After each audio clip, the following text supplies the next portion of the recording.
To a business-related story now, Nigerian refineries, including the Dangote Refinery, have raised their domestic crude requirements for the second half of 2024 to 597,700 barrels per day from 483,000 barrels per day in the first half, the National Oil Regulator said, despite tight domestic supply.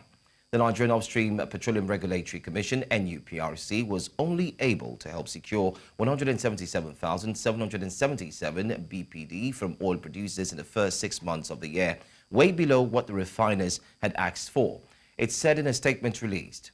The NUPRC said oil producers could not satisfy the demands because some had operational challenges, while others pledged most of their output to traders who financed drilling. Dangote Refinery has accused the Nigerian Upstream Petroleum Regulatory Commission, NUPRC, of failing to enforce a law that requires oil producers to supply domestic refiners, saying in a statement on Friday that this laxity in enforcement has been raising its operational costs.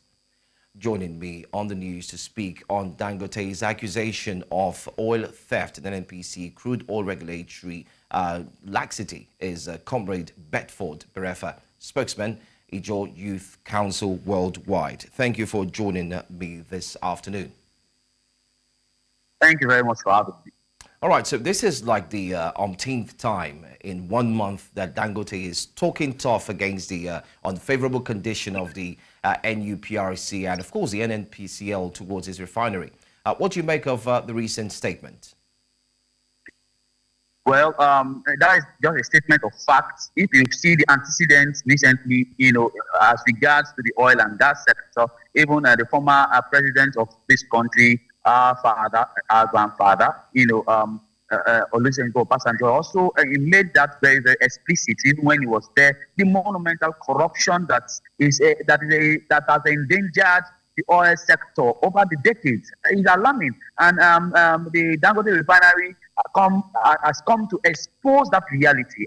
It bothers the fact that a local refinery is available in the country, yet with the huge amount of food production per day, you will see that the level of low supply to the Dangote Refinery is crazy. It is a tale that shouldn't be said. It shouldn't be even come to the public space. It is quite saddening that the monumental corruption that has saddled the NNPC over the years. It is this time it needs to end now. If not, the Nigerian state will go into oblivion, because that is the economic power that we have. And looking at that, we have local capacity to produce just one refinery. You can supply that refinery for over 6 months. You are supplying less than 50% of the demand of that establishment. It is quite appalling. And the youth, the Niger Delta Youth, the Ijaw Youth Council, particularly, is particular about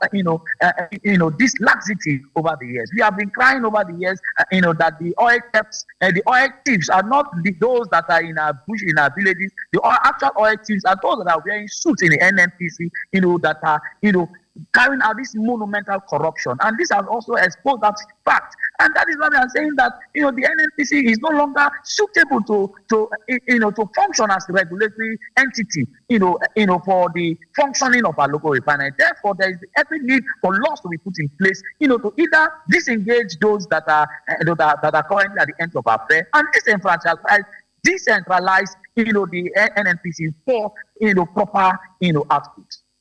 Well, let me just follow up with your statement. You talked about it being a monumental corruption and it needs to stop.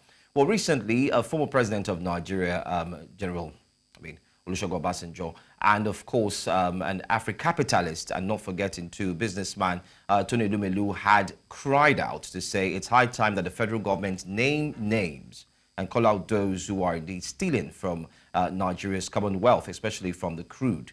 Do you think it's a hard stance? It's a difficult one for the government to actually publish or point fingers and then start calling out those who are benefiting from this oil theft, therefore making it hard for the refineries to start working and then also making it difficult for the likes of Dangote?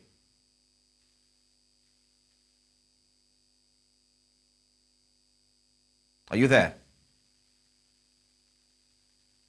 All right, I hear you. Can you hear me? Yes, I can. Hello, I can hear you. I said, look.